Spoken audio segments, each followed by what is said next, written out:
Hey there, thinkers! Welcome back to Critical Hit. My name is Est, and here we go again, because Ubisoft is back at it with their trademark genius decision making, and this time the drama revolves, of course, again around their upcoming release of Assassin's Creed Shadows, which was originally slated to launch in February. Yes, that is during Black History Month, of course, but someone at Ubisoft HQ must have had the bright idea to push it back to March 20th of 2025. Now, I know, of course, sure, delays happen. They're probably just polishing the game, right? But no, of course not. It gets so much better, because Ubisoft, in their infinite wisdom, decided that March 20th would be the perfect date because it aligns with the anniversary of Japan's worst terrorist attack in history. So, when I think about commemorating national tragedies, the first thing that comes to mind is, let's just release a blockbuster video game on that date. But the official line from Ubisoft is that they wanted to show the utmost respect to Japan by aligning the game's release with this somber day. Right, because nothing screams respect quite like using a historic tragedy as a marketing calendar slot. So one has to wonder if anyone on their PR team raised a hand in the meeting and said, maybe this isn't the best idea. But probably not, because it's Ubisoft after all. Yet, this is just another chapter in the ongoing saga of How to Fumble Optics 101. I mean, at this rate, Ubisoft might want to add a bonus mission in the game where players have to clean up PR disasters, because clearly, they're just pros at creating them in real life. However, I have a few things to say here, but before I do, we have a small request. If you're new here, consider hitting that subscribe button, smashing that like, and ring the bell to be notified for our next video. We would greatly appreciate this, since this will help us appease those YouTube algorithm gods. So, we thank you. Now, let me give you our thoughts on this, and let's get into this article. Ubisoft is still licking their wounds from the Star Wars Outlaws debacle, and now they're in full-blown damage control mode. They're pulling every trick in the book to make sure Assassin's Creed Shadows doesn't end up as yet another entry into their ever-growing hall of shame. From frantic bug fixes to throwing cash at marketing campaigns. Like, they're determined to convince us that this time, they've got it all figured out. Because after all, it's not like we've been burned by an overhyped Ubisoft release before, right? Because one can only assume they're praying we've developed collective amnesia about their track record. Fingers crossed this one actually works at launch, because if it doesn't, well, at least the memes will be legendary. So what does this actually mean? Well, let's spell it out here, because Star Wars Outlaws didn't just flop. No. It crashed, burned, and took pretty much half the galaxy with it. And players didn't hold back, tearing the game apart for being a dumpster fire of epic proportions.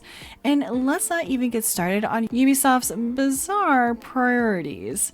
Sure, people raised eyebrows at their DEI initiatives and openly questioned why K-Vest looked like a low-budget cosplay of her actual actress, but honestly, none of that even scratched the surface of this actual train wreck. So the real showstopper were the bugs. Booting up Outlaws felt like stepping into a glitchy parallel dimension where T-pose NPCs ruled the galaxy and game-breaking crashes were the law of the land. It was almost impressive how Ubisoft managed to make one of their messiest, buggiest releases yet. And this is the same company with a long history of disastrous launches. So suffice to say that Star Wars Outlaws didn't just miss the mark, it forgot what the target even looked like. I have to say, Ubisoft really outdid themselves with Star Wars Outlaws, proving once again that they've mastered the art of shipping unfinished games and then pretending that they're actually listening to players. Like, they hyped it up as this innovative stealth-focused experience, but then apparently stealth in Ubisoft's world means clunky mechanics and frustration galore. So players hated it. Shocking. I know. So Ubisoft decided to pull the ultimate cop-out. Instead of fixing the stealth mechanics, they just waved their magic patch wand and stripped most of the stealth elements away from the game entirely. So What's even more impressive is how they initially rewrote the entire game within just a few patches post-launch. Crazy, right? So much for that vision they marketed. It's almost as if they beta tested it after we paid for it. And honestly, why bother finishing the game pre-release when you can just release a half-baked mess, right? Let players rage, and then fix it by changing everything about what you initially sold them. So, innovation, Ubisoft style. Ubisoft is apparently really trying to avoid a repeat in their disastrous launch history. After watching Star Wars Outlaws implode in the worst possible way ever, the company is now in full-blown panic mode over Assassin's Creed Shadows. Now, according to a juicy tidbit, the rumor mill is working overtime, claiming that Ubisoft is scrambling to ensure that this game doesn't go down in flames. Now, Grums, ever the industry insider, posted on X that the company is now pouring ridiculous amounts of effort into bug fixes and polish, because nothing says we're trying quite like a frantic last-minute work to save face. Now, let's just hope this works, because the negative press from this could get loud enough to rival the sound of Ubisoft's own foot in their mouth if it doesn't work. Oh, this is just rich. So Ubisoft has shown time and time again, way before Star Wars Outlaws, that quality is about as important to them as, well, a hole in the ground. Like, they've mastered the art of releasing broken games and then pretending to care about fixing them later. And that's if they even bother at all. And let's not pretend this sudden concern for quality is anything but a desperate attempt to cover their tracks. And with only a month to go before the game's release, there's absolutely no way they're going to make any real changes. They're probably just scrambling behind the scenes to patch up the disaster that they've created. But honestly, it's a little too late for that now, isn't it? And here is where it gets a little teensy bit more interesting. So I really think that they're just stalling for time here, because they're trying to distract everyone with their half-baked fixes, because it's pretty clear that they're trying to downplay Yasuke's role in favor of Naoe, probably in an attempt to make it look like they're doing some sort of noble gesture by respecting Japan or whatever, by making Naoe the main character. It's a pretty convenient excuse, don't you think? And meanwhile, Yasuke, who they've been hyping up for months, as if he was like the second coming or something, is now basically regulated to a sidekick status. And we're just all supposed to believe this shift is just a coincidence? I mean, that's just classic Ubisoft, right? Drop the ball, hype the hell out of something, and then pull the rug right out from under the fans once they've already invested in the hype. It's like they're trying to rewrite history in real time. And of course, Ubisoft is doing their usual song and dance, claiming they're working tirelessly to fix bugs and ensure that the game launches smoothly. But let's not kid ourselves here. No matter how much extra time they get, this game will still launch in a buggy state. How exactly are they supposed to fix all these issues and implement feedback from players in such a ridiculously short time frame? With their already overstretched, underwhelming team, it's almost like they're trying to pull off a miracle. Well, newsflash, it's just not happening, and I bet money this game will be a hot mess no matter how many times they push back the release.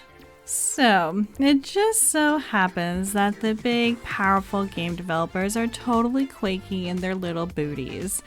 And it's not because of the quality of their own games. No, according to Warhorse Studios creative director Dan Vavra, these studios are absolutely terrified of YouTubers like Critical Drinker and Asmongold. Vavra dropped this little bombshell during his appearance on Shazak's YouTube channel Vox News, admitting that the real fear isn't competition in the form of better games, but rather the insane fan base these YouTubers have built. Apparently, these fans are so loyal, they can dig up more transparency in a single video than these developers and their carefully curated press people could ever dream of providing. But you know what? Why give fans real insight when you can just keep pumping out half-baked, glitch-filled titles with a pretty marketing campaign? Right? It's almost cute how scared they are of the truth slipping through the cracks. And well, surprise, surprise, studios aren't the only ones who are pulling the strings anymore. Like, that crown's been handed over to YouTubers who've somehow become the new gatekeepers. Sure, Access Media is still hanging around, desperately trying to cling to that spotlight, but it's becoming more and more of a joke every day. YouTube has taken the spotlight. And let's be real here, some of these content creators are practically bending over backwards to kiss up to developers.